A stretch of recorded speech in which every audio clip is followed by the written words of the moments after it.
তুমি জানো, আমি তোমার জন্য আমার লাইফে অনেক কিছু ত্যাগ করেছি।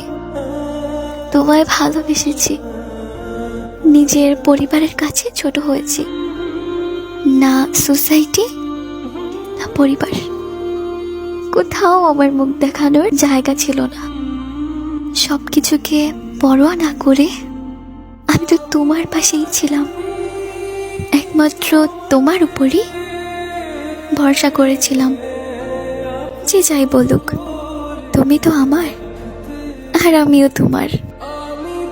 কিন্তু আমাদের শেষটা এভাবে হবে আমি ভাবতেও পারিনি। শেষে তুমি আমার ভালো চাইলে, একটা বারও ভাবলে না যাকে ফেলে চলে যাচ্ছি সে তো এতদিন আমার জন্যই লড়াই করেছে। এত কিছুর পর আজ তুমি অন্যের।